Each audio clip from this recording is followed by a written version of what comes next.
Happy Wing Wednesday, Sean. We're just getting started. Trying to run a business and then get out in a food truck and have a little bit of fun for lunch, and then back to the office to wrap up some of the administrative duties too.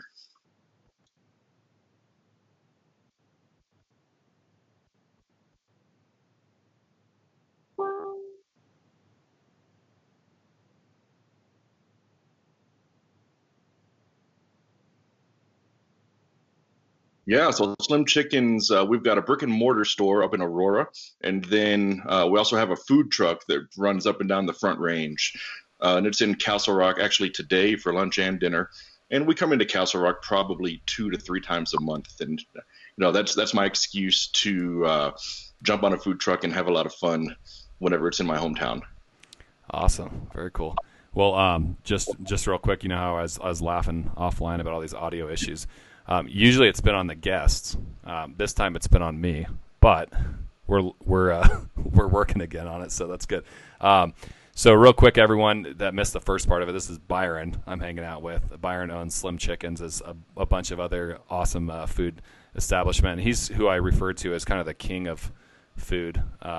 Knows anything and everything about the restaurant business and has been very successful with it. So it's an honor to have Byron joining us. He was just telling us about Slim Chickens. And you guys are out and about today again. Why don't we talk about your hours, where we can come get some chicken today?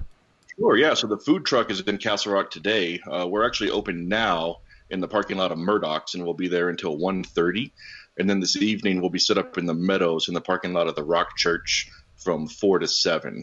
Back in Castle Rock again on Friday night, and we try to come to Castle Rock at least every other week, just because it's my hometown and it's my excuse to jump on a food truck and act like I know what I'm doing in an employee's role. Well, that's cool that you do that. I mean, that's huge, especially because you got your hands in so many different things. It's neat to watch you kind of dive in there and get your hands dirty. I'm kind of like that with my businesses as well. So we're going to do something a little bit different on this show. We're going to talk about the food industry as a whole, and how all this has affected it. And Byron's kind of I'd say you're like a visionary in the space. Tell us a little bit about what you're seeing and kind of what the future holds for the restaurant industry. Sure, sure. So for those who don't know, I own 17 restaurants across multiple concepts, all up and down the Front Range. I own the two Burger Kings here in Castle Rock, as well as the food truck that runs through Castle Rock, and I live here in town, and that's my connection with our local community. But altogether, we employ 470 employees, between restaurants, above restaurant roles, and office staff. The office based here in Castle Rock, and so I've got a lot of access to some some resources in this space that's really gotten me well connected with what's going on from a government standpoint. And I'm hearing a lot of what's happening kind of at a macro level in the restaurant industry as a whole. And quite frankly, we're all struggling. I don't think that you need me to tell you that the restaurant industry is struggling right now. It's a tough season for entrepreneurs in this space. The full service restaurants seem to be down 75 to 80% in Colorado right now. And then the quick service restaurants, which is where most of my portfolio sits, is struggling down anywhere from 35 to 40% in sales, with those fixed costs staying the same. So when we profit anywhere from 8 to 13% of our sales, and flow that into an EBITDA number, now we're losing 35 to 40% of that 8 to 15%, and there's just no way to make that number work from a long term for a restaurant business. Wow, that's crazy. I did hear, we were talking offline about this a little bit, but I caught a little bit of Governor Polis's talk the other day about, after this April, and don't quote me, but I think it's somewhere around April 25th, for the stay-at-home order. You're talking about a slow rollout for restaurants, maybe letting some restaurants open up but not do full capacity, things like that. What's your take on that? Yeah, so I actually saw that right at the beginning of the breakout. My family and I were on a vacation out of state, and the state that we were in actually started that social distancing for the restaurants. Uh, and they basically taped off every other table in all the restaurants and bars and said, you can't sit at this table. And I thought it was real effective. It was a way for the restaurants to stay open and be able to serve full menu. And I'm looking forward to a transition of that type that's going to allow us access to our restaurants and bars in a safe and responsible manner here coming forward. But I thought the process worked really well, and I think there's some precedent that when we're through the peak of what we're going through right now, there's a business plan that could allow full access to all the places that we miss so much. So do you have any advice for those businesses now that are kind of just hanging on there? I kind of see that message as, all right, now there's some light at the end of the tunnel. Because I know a lot of the businesses I've talked to in the restaurant world, they're all kind of just hanging on there. The curbside to go, things like that are definitely keeping them covering their base costs. But any advice on, hey, that we're going to make it through this, and it might be sooner than we think? Yeah, first of all, let's go back to like what's going on in Castle Rock. Man, these restaurants have really stepped up. Some of the innovation that I've seen from our restaurants and our food truck community, I've just been so impressed with. Just offering free delivery, getting out there and really hitting the ground from a marketing standpoint. And then our town has just responded in full force. The movement to keep supporting these locally owned restaurants has been inspiring to me, and I just want to say thank you to the people out there that realize, hey, we need your support more than ever now, and we're going to need your support after this is over with as well. But to answer your direct question, I think that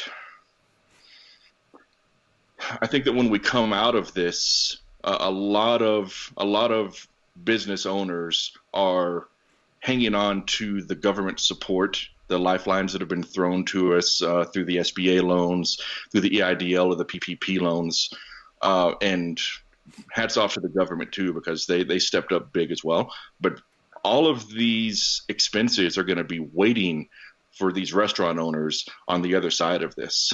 So we had to tell some of our landlords in our business, hey, you're going to get paid half rent this month, and we're going to make it up to you on the other half of the year.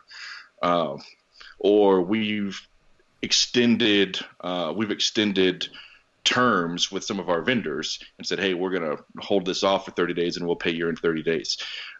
So and I've talked to lots of business owners in Castle Rock specifically that are doing this strategy, which is what you have to do to survive.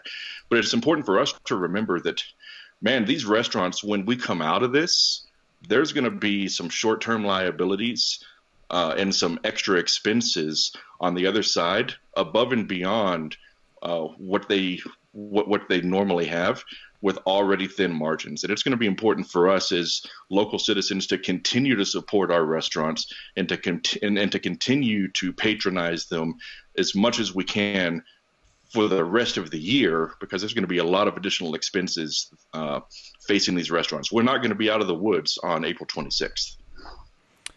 We have a question from the audience real quick. So how are you addressing the social distancing with employees in your locations?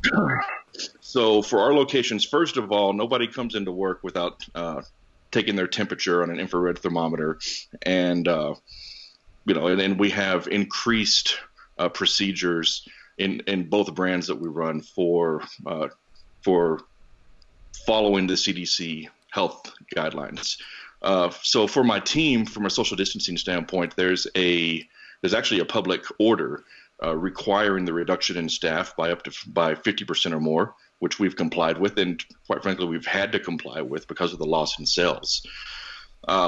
So for me and my 3,000-foot restaurant, it's not hard for my 3 to 4 employees to remain 6 feet apart. Some of the things that we've done to engage in social distancing with our guest is contactless payment. So, for example, if you go to the Burger King drive-through, we'll accept your credit card and your cash in a bucket. It's basically like one of our lettuce pans that we use. That way we don't have to contact you. You don't have to contact us. And then we'll hand you your change in the same pan. And then we wash, rinse, sanitize that pan regularly through the day. And then when we bring you your food and deliver you your food, we actually bring it to you on a tray. And then you just pick up your bag on the tray. Those are a couple of the examples of how we're practicing safe social distancing, both from our employee to employee and employee to guest. Perfect. Yeah, that's great. It's assuring to see that, and I think reassuring for people to hear that too, what you guys are doing, because a lot of times from the backside, when we're ordering, we have no idea. So that was a good question from Leo.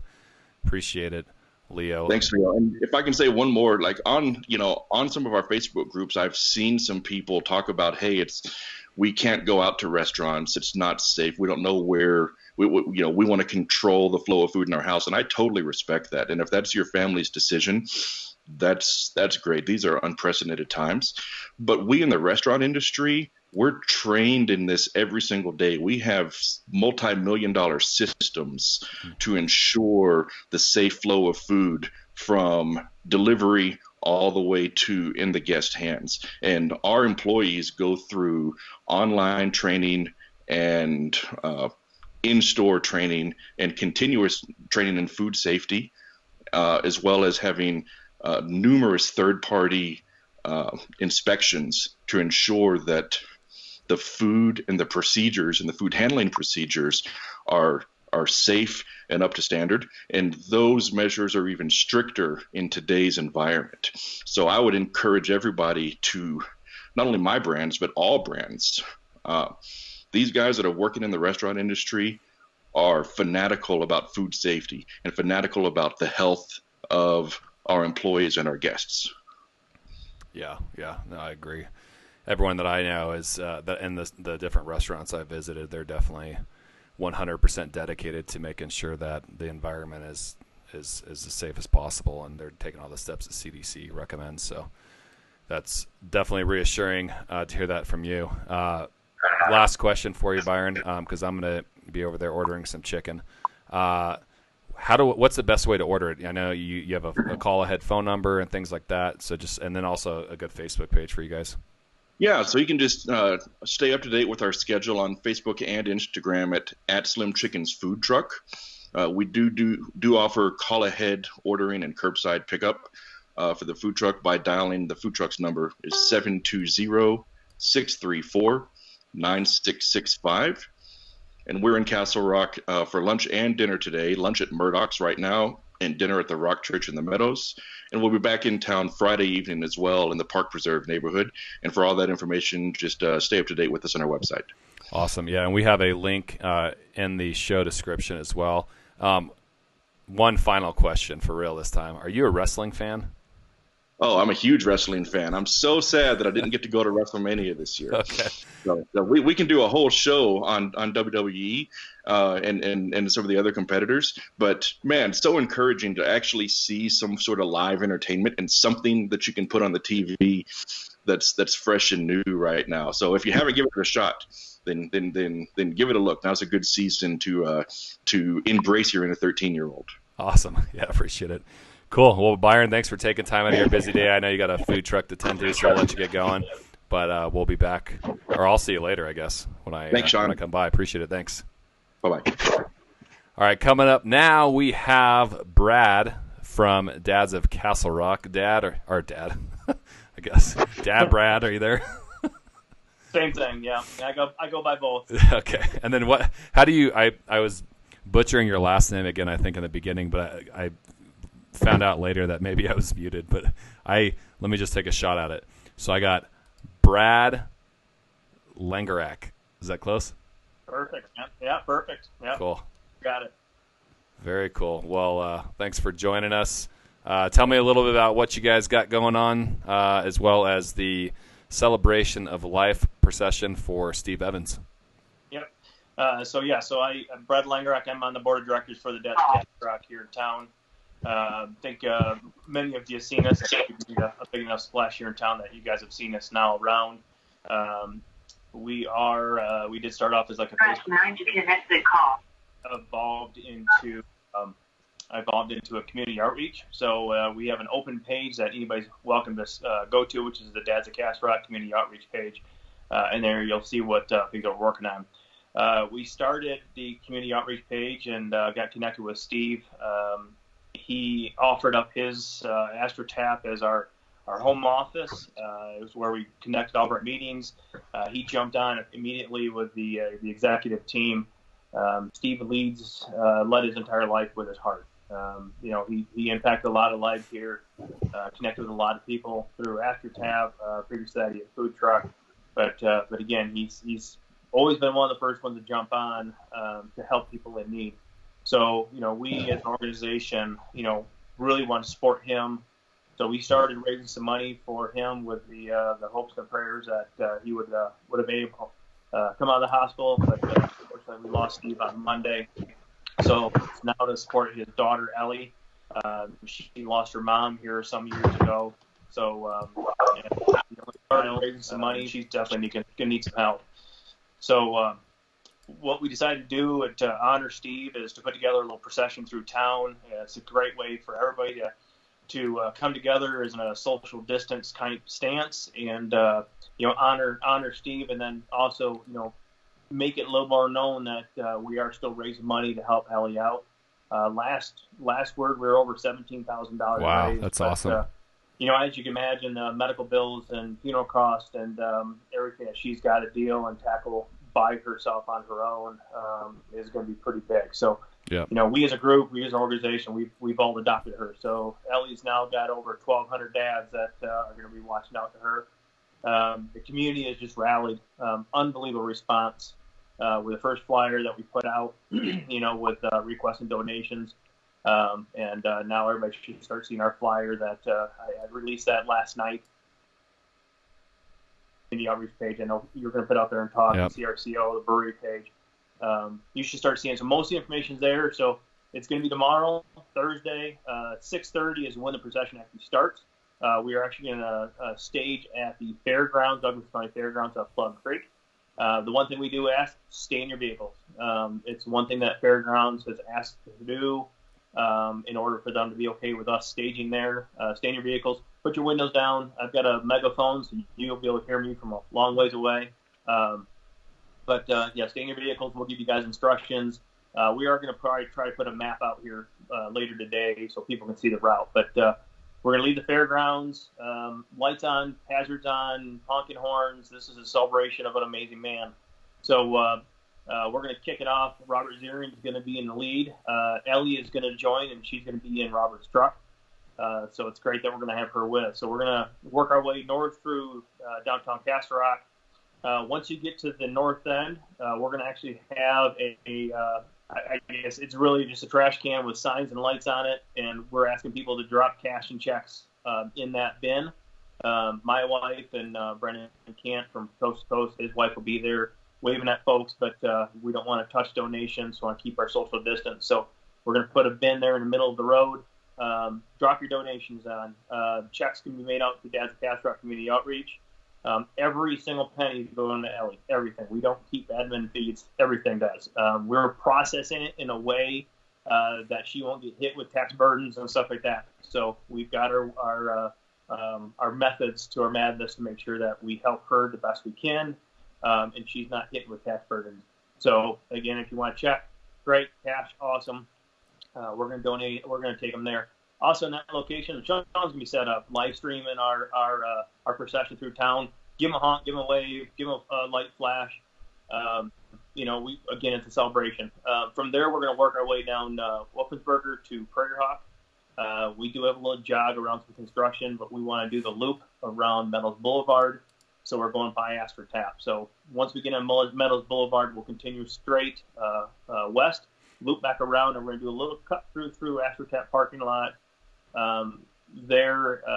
Robert and Ellie are going to pull off so she can see the procession coming through the parking lot.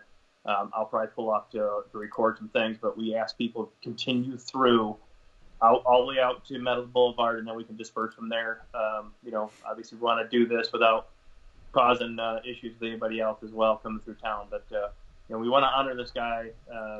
Steve's a remarkable person, was a remarkable person, and we want to make sure Ellie knows how much we appreciate everything her dad's done for this community. Yeah, that's huge that you're doing that. When you called me and let me know about it, you're muted. Oh, Can you hear me? Sean, you're muted, bud. Can you hear me now? There you go. Got you. Jeez. So real quick, this technology that we're using should be 2 or 3 people running it. So I'm doing it by myself. So if you see my eyes wandering around, I'm not disengaging. I'm trying to make it so it still works. But just to kind of give you guys a background of how expensive medical bills can cost, I was in the hospital for 3 days for an accident back in 2006, and my out-of-pocket was close to $50,000 for 3 days and 1 surgery. So it definitely adds up, and that was after insurance and everything else. Hopefully it's a little bit better these days with insurance coverage and things like that. But just the amount of time you got to take off from work and everything else, it's awesome that the community has stepped up in the way they have, and we'll continue to push that online as well. Yeah. And so you talked about the car wash. Yep. Yeah, I want to talk about that too. So that's the last thing. So Steve's neighbor, actually, Chris, and I'm going to probably butcher his last name, Zunenga, actually owns one of the 2 owners of the new Meadows Express car wash there off Melrose Boulevard. He's reached out to us, and anybody that gets their car washed tomorrow, Thursday, 100% of the proceeds are going to go to Ellie. So let's get down there. Let's support a local businessman. He lives here in the Meadows, and he was Steve's neighbor. He's hurting. He and Steve are pretty close. So let's get down and support them. Get your car washed for the procession. Exactly. Make it nice and shiny. Yeah, you guys are going to be on camera, so you guys want a nice, clean car. So, Sean's going to be, putting your car all over Castle Rock. So clean it up, get some money for Ellie. It's another way we can help Ellie out. We will continue to announce what we do bring in for donations. Again, we're over 17,000 right now. We're very open, honest about what we bring in. The community will know how much their supporters help. So cool. Definitely want to give a shout out to all the local breweries that have been stepping up and taking in donations. Slim Chickens has Coast to Coast. I know Brandon can over Coast to Coast. He's working on some other ways that he's going to help raise some money, reduce costs for some chicken wings or something. So, keep supporting our local guys. They're jumping in real quick with our causes as well. Yeah, a lot of people that are struggling themselves are also getting involved, which I think is really cool. It shows their definitely their ability and want and desire and impact that Steve has had on them. Yeah. So, all right, cool, Brad. Well, I appreciate it. So then again, we'll be live streaming it, trying to, hopefully it all works smoothly, but you never know technology, but live streaming it from the back of my truck in front of Crowfoot next to Coast. Make sure you wave and say hi. And so Brad, thanks for taking time out of your day. Thank you. Joining us, and I'll catch up with you shortly. All right, buddy. Sounds good. Appreciate it. All right, thanks. All right. Can you hear me, Sean? All right, now we got Kevin Bracken. I can hear you. Can you hear me? Yes, I can. Thank you. Awesome. Hey, Kevin. So Kevin's going to give us a quick update on the fundraising effort to support the local businesses as well as different families that are in need. And I've been working with Kevin offline on some of this stuff, and it's been really cool to see these local restaurants and things like that taking these orders and also helping out the community. So it's helping both out. So where are we at with that, Kevin? Yeah, thanks, Sean. Thanks for your support on this project. Again, we did the random drawing and matched up the businesses. So I'll read off the businesses. So far, we've collected $1,225 for the families. We've had 5 families that have registered, so we've been supplying them on a every 3-day basis, meals or gift cards to coffee shops and the like. So here's a list of businesses, Sean. The mayor's business got selected: $20 at Crowfoot Valley Coffee, $35 at Cuba for one family. And the allotment was based on how many family members you have that you're supporting in the need. The second family received $35 at Damascus out on Wilcox there. Another family received $50 at Castle Cafe, and they were overwhelmed that we were able to provide $50 to their business and happy. The next family received $20 at Black Rock Coffee and $30 at Rosabella's Cuisine. And then the last family, we had $45 at CC's Coffee and Kitchen. So that rounds off this week's donations and marrying the families and the businesses together. And so we'll have one more wave, and then we will do another set of families if we get more applications and more donations from that side. Any comments, Sean, before I move on to the next subject? Yeah, no, it looks good. The donations continue to rise. We'll put a link in the comments below as well. You're helping a lot of people. It's been really cool to watch the businesses as well. So some of them have even doubled the donation amount that we've given to them, and how excited they are to give back to the community as well. So it's been a really neat process to watch. Yeah, the Sugar Sisters Bakery. When I went in to go pay, the ladies there, they sent over a whole bag of cupcakes over to the library, which was one of the stops from last week. And I thought that was pretty cool that they're supporting each other during this time as well. It's kind of neat that they're sending over product. Yeah, definitely. So that's cool. So yeah, Sean. So just an update from yesterday, the council meeting that we had, and I want to be very upfront and clear that this isn't me. This is our town. This is our town council. This is the Dave Corliss, our town manager, the town staff, Frank Gray from the EDC.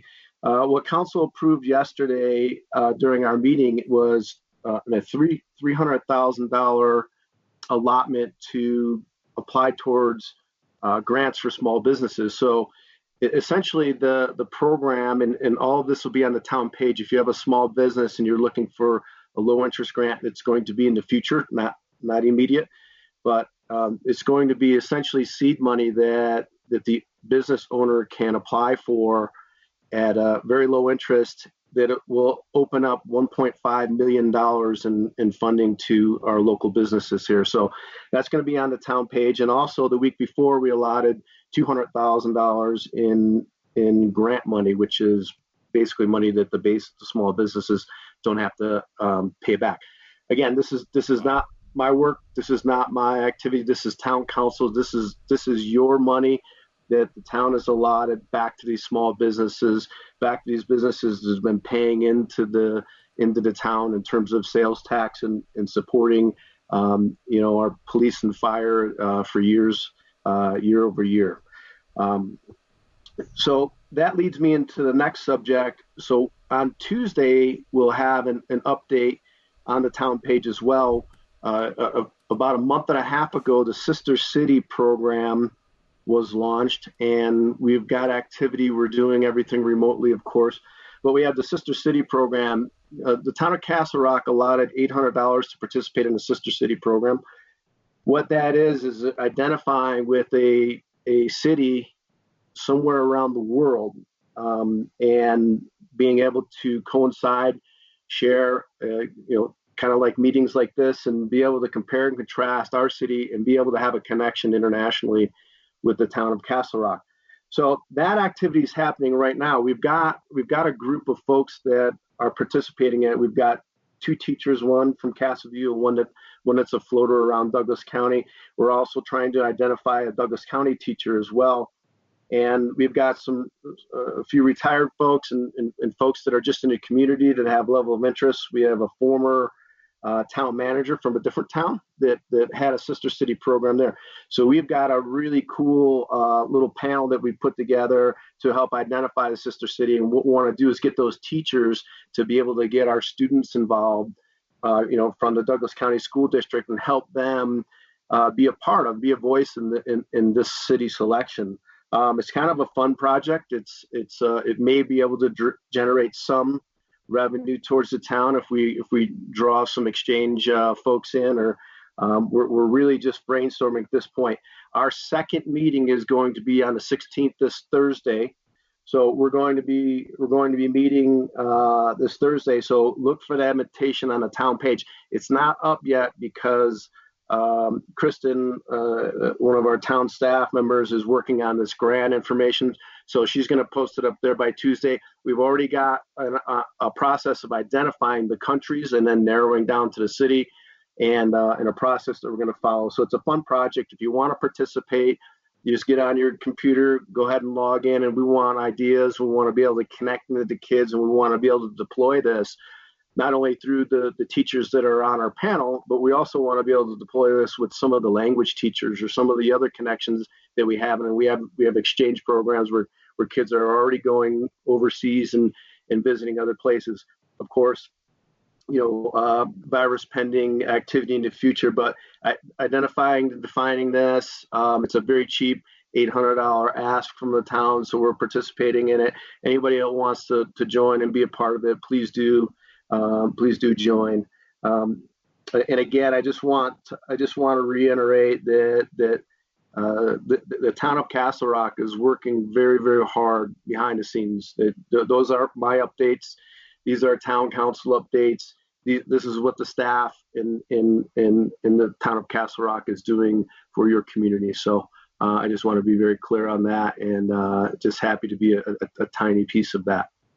Yeah, we appreciate it. I think we as a community notice these things. I mean, I say this on every show that we do here, but we're lucky to live in Castle Rock. I mean, for the conditions we're in right now, this is probably one of the best cities in the world, no joke, as far as support, whether it's from the community, whether it's through the town. I mean, it was awesome just seeing the Castle Rock police driving around on their bikes, going into shops, taking pictures and buying stuff from them. I mean, you don't see that in a lot of communities. You hear the opposite, so I think we're all extremely lucky. Well, Frank Gray and the Economic Development Council and the Chamber of Commerce is working hard behind the scenes. So these other communities, and we're certainly mining and sharing and trying to get ideas that are out in the marketplace right now from other towns and other cities, but they're looking to the actions that we're taking. They're asking what Castle Rock is doing, and that is a huge feather in the cap of keeping things open and options and being able to pivot and make decisions and get funds available quickly and those kind of things. And we also had an emergency fund as well that council approved yesterday through the finance department.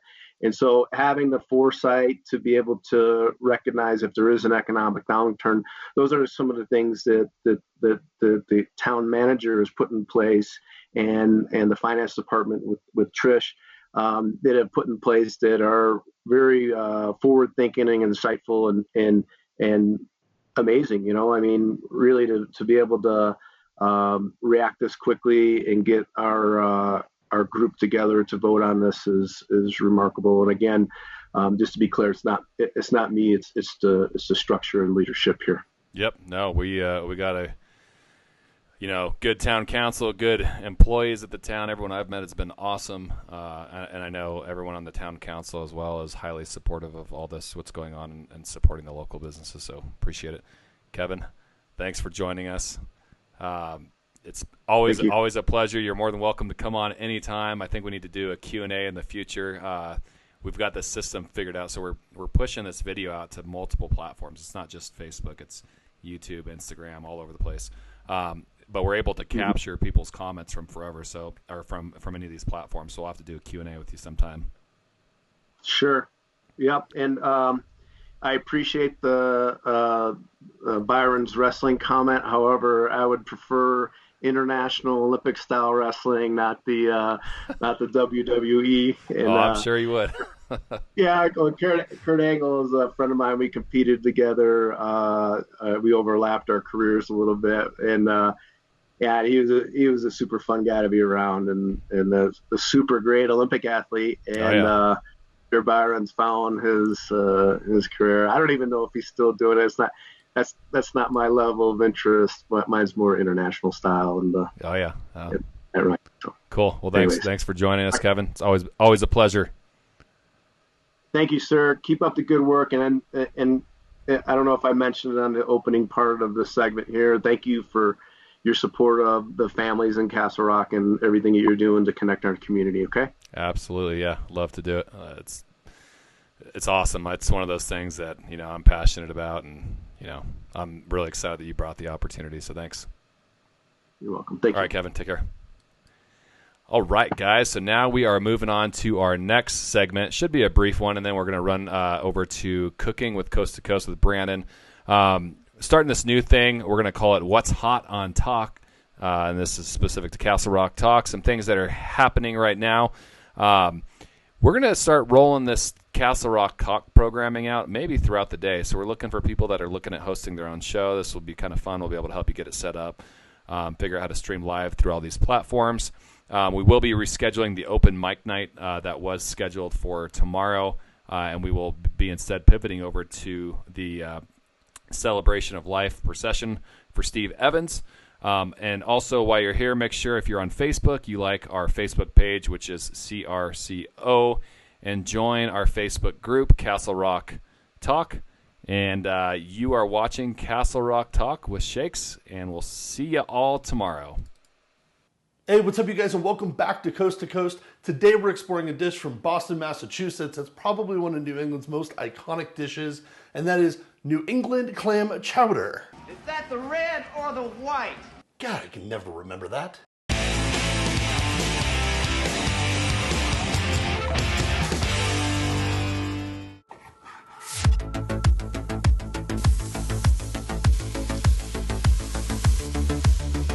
All right, in goes the bacon.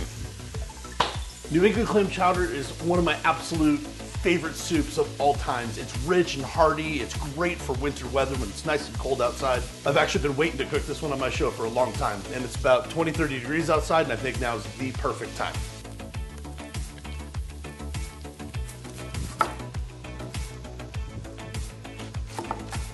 This is one of those great recipes that you can kind of do your mise en place or your prep while you're cooking. Just start that bacon, let that simmer away.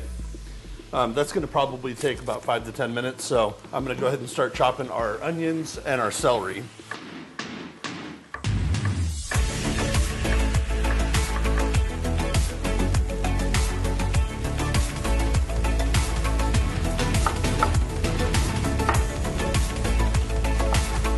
This is one of those great recipes that you can kind of do.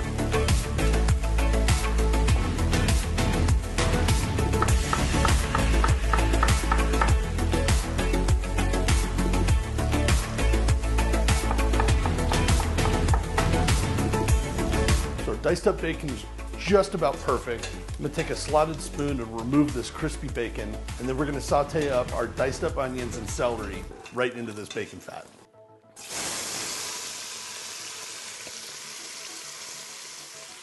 We wanna add some salt, fresh cracked pepper. And while those are sauteing, we wanna prep the next ingredients that we're gonna need.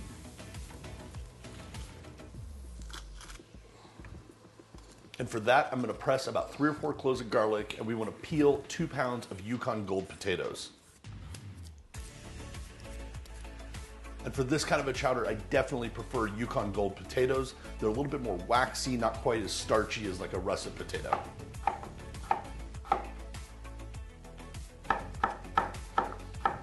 When you cut your potatoes, you wanna keep them kind of small. You don't want them to be too clunky in the soup. All right, we pretty much got these onions and celery right where we want them. Now let's go ahead and add our garlic. Saute this for about a minute just to get that garlic nice and fragrant. Now I'm gonna add some fresh thyme, a little bit of Worcestershire, a couple dashes of Tabasco, bay leaves. Using that Worcestershire, we want to scrape up all the fond on the bottom of the pan, all that good brown bits that kind of stuck to the pot. So there's 2 schools of thought on this. My preference and what I'm going to do is actually add the flour right now. This will combine with that bacon fat and give us a nice roux that we're going to cook down for a couple minutes. Start putting in our potatoes. Another way to do it is to add your clam juice or any stock that you want to use. And then you can make a slurry with your flour and cream at the very end and thicken it at the end. And now we're going to put in our clam juice, our chicken stock.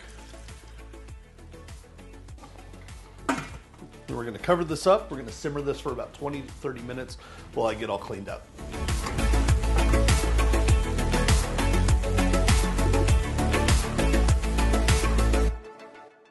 All right, the chowder's been simmering for about 20 minutes and the potatoes are nice and tender. I just added 1 quart of heavy cream and I want to bring this back up to a gentle simmer. Now that this is gently simmering, I can go ahead and add in my chopped clams and half of my bacon. Now that the clams are in, we definitely don't want to bring this up to a boil. That'll make the clams a little tough and chewy. So I'll let this simmer for about 5 more minutes and then we'll get ready for chow time.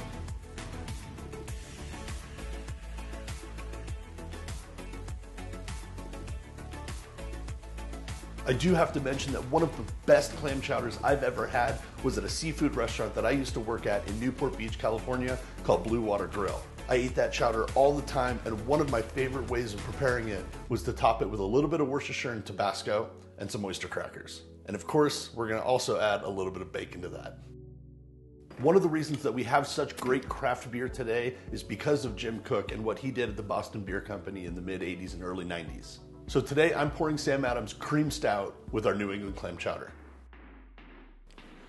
All right, let's see what we got.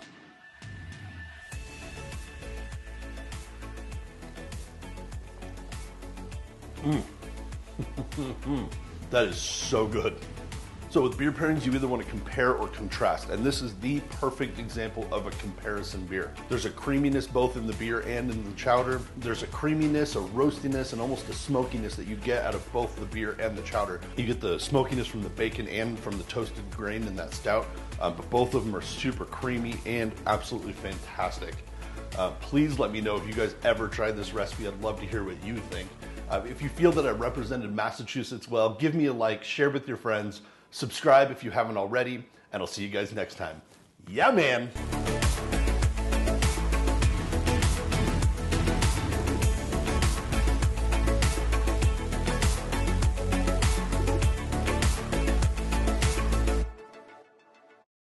All right, you guys, I grew my beard out a little bit for this episode because we're making an iconic dish from Michigan that originally started out as miner food.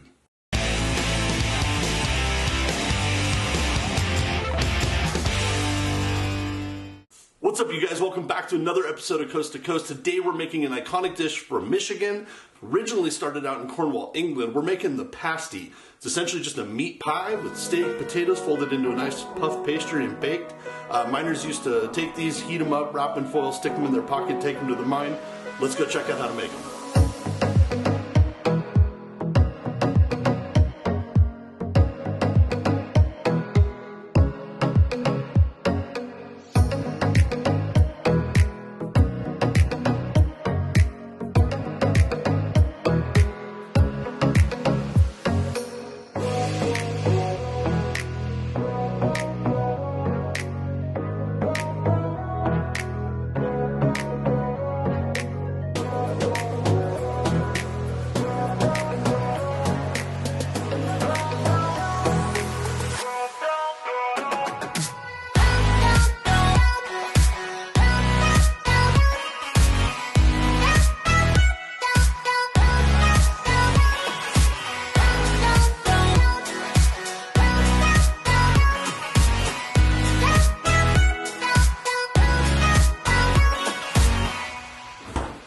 I just got our pastry dough out of the fridge. We popped that in last night, let that sit overnight. Now let's get working on making our pasties.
right, these last couple of episodes, I've used a lot of lighter beers, like some Pilsners and things, because we've been cooking with seafood.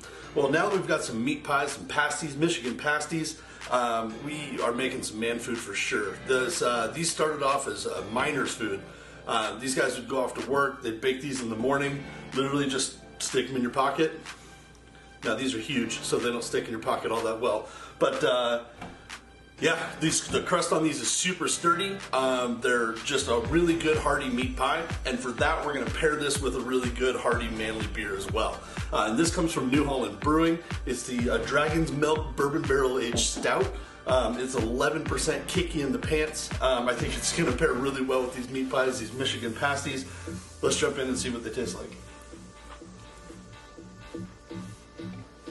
That's fantastic.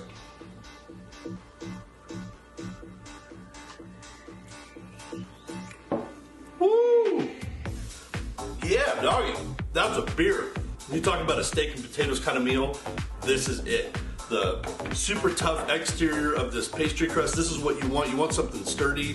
And then the inside is really moist. That beef is just super tender. The potatoes and the rutabaga and the root vegetables like the carrots, really just gives it some awesome flavor.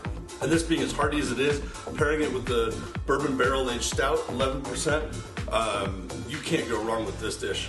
I've had a lot of bourbon barrel aged beers before, but this one you can really get the bourbon and the vanilla and the oak that come from that aging process. A lot of that bourbon really does pull through. It does have a lot of really good vanilla aromatics. The carbonation on this is pretty low, which is what you kind of were hoping for. I wouldn't drink this ice cold. I'd warm it up to about 40-45 degrees. And then a lot of those complex aromatics will really start to come out as this beer warms up. So thank you, New Holland Brewing, for making such a fantastic beer. All right, Michigan, I see why this is such an iconic dish for you guys. This is delicious. It's fantastic.